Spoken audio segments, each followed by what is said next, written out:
Hello everyone. I'd like to send this message to all young Africans. If you're 30 years and younger, please pay attention. Wherever you are, in Angola, Central African Republic, Nigeria, if you're 30 years and younger, please pay attention. I want you to look at the economic situation in your country, and then I want you to tell me if you're happy or unhappy. I expect you to be unhappy, because there's nothing to be happy about the African economy. If you're happy with it, I think you have a problem. Well, if you're unhappy with it, that's because you can see an economic disaster. And now I want you to look at the people in power, the people governing your country. Do those people reflect the poverty that your country is going through? Do those people reflect governors of a poor country? I don't think so. And so, why don't you pose questions? Why do you choose to remain silent sheeps? Why do you choose to remain weak? If your country has nothing, why do they have everything? If your country has little, why do they have so much? I want you to pose these questions, and I want you to stop listening to all these black activists who tell you that Africa is poor because of white people. That's not true, and it's a stupid belief. These activists just won't speak against the corruption in Africa because they'll die. But they want to be famous, they want to have an influence, they want to have an opinion, they want to have followers, so they rather blame white people. Those are weak people themselves. Africa is poor because of weak and incompetent leaders. Do these people send their kids to the schools that you go to or to the schools that you went to? In fact, have they built any schools ever since independence? In the Congo, for example, the majority of schools are private schools. The only government schools are schools that were built by white people in the Congo. And it's the case for most of the African countries. Most government schools are schools that were built by white people.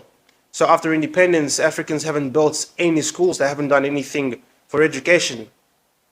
Do these people eat the food that you eat? Do they dress like you do? I don't think they do. Do they have rough hands from hard work like you do? No, they don't. Do they live in the same area that you live? No, they don't.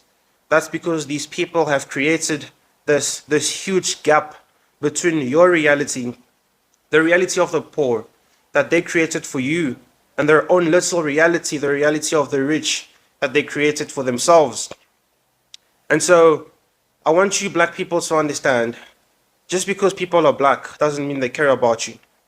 In a continent where corruption rules and greed is the only master, these activists want to come and explain to you that white people that you never see, in fact, the only country that sees white people is South Africa, the only country in Africa.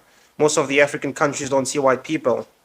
But for some reason, somehow, these activists can come and tell you that your country, your African country, is poor because of white people that you never see. And then you believe. You're weak if you believe in that stupid belief or ideology or whatever you want to call it. Black people don't care about you. Black governments don't care about black people in Africa. They look at you like some disease, and so they made abortion legal just so you can stop spreading.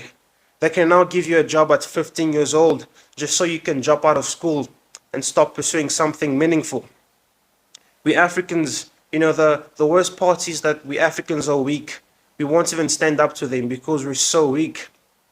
And we Africans are like black sheeps who have encountered white lions, and now we think that jaguars are our friends just because jaguars are black. I need you, black people in Africa, if you're 30 years and younger, I want you to listen to this. I want you to watch it over and over again. And I want you to come with a smart conclusion. And I need you to wake up.